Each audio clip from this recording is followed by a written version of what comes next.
Hi guys, good morning. So nandito tayo ngayon sa Libingan ng mga Bayani. At ito po ngayon ang sitwasyon dito sa umagang kay ganda. At ito po dito ngayon ang mga loyalista. Ayan.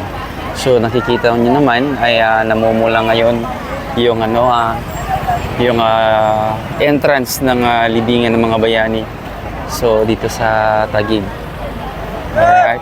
So may mga kakaibang pangyayari din dito na kung saan nandun. Ayan. Imelda Romualdez Marcos. Kailan? Magpakailanman. Marcos pa rin. Nung time na nasa Ilocos, siya pula kay Marcos Sr., nandun din ba kayo? Yung mga kamag-anak ko, yung mga lola, mga tiyahin ko, yung mga kamag-anak ko. Talagang kami na ang kapalit niya kasi medyo may sakit na talaga sila. So kami na mga kapalitan niya, mga angkan sa angkan. Tulad ng sinabi ko sa Esplanades, ang Marcos ay hindi yung matatalo kung pag-iisipan na sa butuhan dahil ang pag tumakbo ang Marcos ay lalabas ang mga loyalista niya. Matagal ko na sinasabi niya. At ang loyalista ay, ano yan anak sa anak, apo sa apo. Ganda talaga. Sir, maraming salamat po. Ayan, so hanapin na natin ang pila ng One Movement.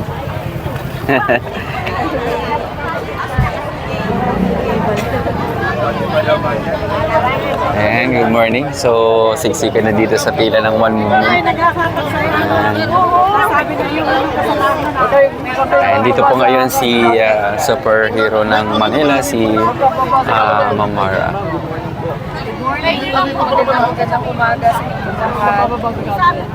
Magandang morning natin. Nakita niyo na sa background mo, haba ng pila. Kasi nandito tayo sa Libingan ng mga Bayani para bunitahin ang birthday po na Apulacay, ang late President Ferdinand Marcos Sr. Ayan. So happy ako kasi first time ko makajoin dito. Siyempre na namulatan ko po yung sitwasyon nung panahon ng mga Marcos. 1986, I was 8 to 9 years old. Bata pa ako noon. Pero dahil nalaman ko lahat, yung history, lahat ng mga nagawa po ng ating late Ferdinand Marcos Sr., bilib na bilib ako sa kanya. Naging idol ko talaga siya. Kaya yung katalinuhan niya, sana mailipat sa akin para makatulong. Pero syempre, higit po doon, yung damdamin po niya bilang Pilipino ay talagang damdamin ko rin bilang isang Pilipino. Ayun, thank you so much. Thank you! Abangan po ninyo!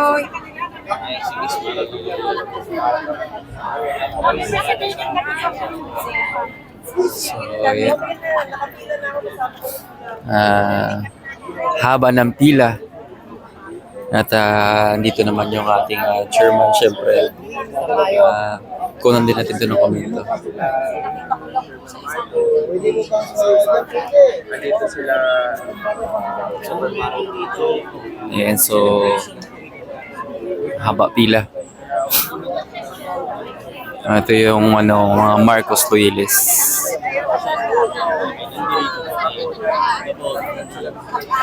Andito yung ating Sasaya, gaganda pa. yung Alam mo, may nag-comment dito. news anchor.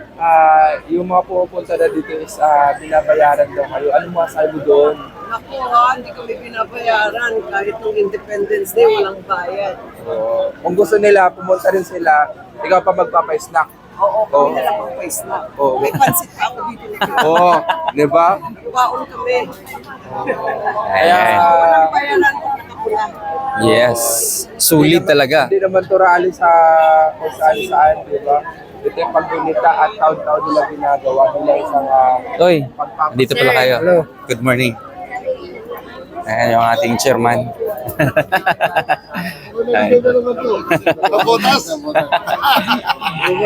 Sir, ano masasabi mo ba ngayon sa sa dami ng mga supporters? Okay, ang masasabi ko ngayong araw na to ay nagdiriwang po tayo sa kaarawan ng ating late Ferdinand Marcos Sr., ang ating dating Pangulo, dito po sa Libingan ng mga Bayani. Kasama ko po sa tabi ko si Miss Mara Tamundong ng Manila. Huwag niyo po kalimutan. At kami po ay nagsama-sama po dito ng One Movement at mga iba't ibang parallel group na sumusuporta sa ating mahal na Pangulo.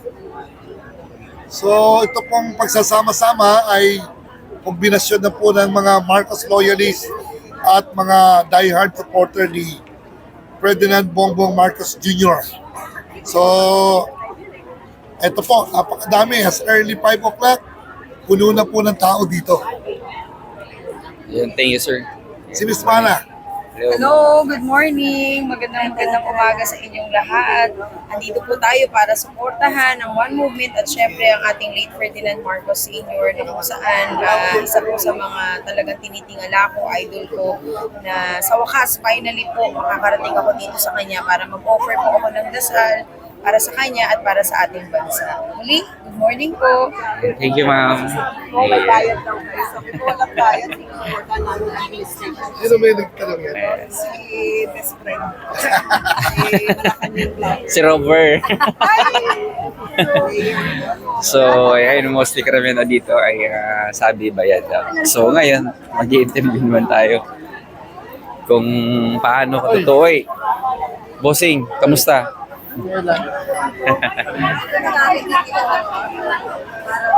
Ayan.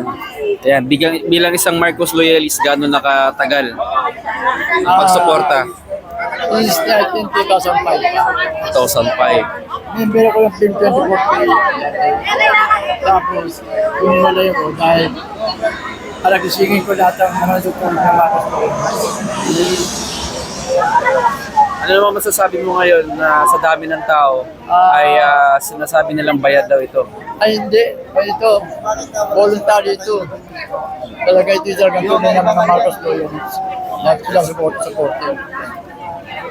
Organic talaga. Organic talaga. Ayan. Thank you. And, Actually, lahat naman ng pumapasok. so, kita nyo yun guys, ito lahat dito organic. Walang bayad at namumula.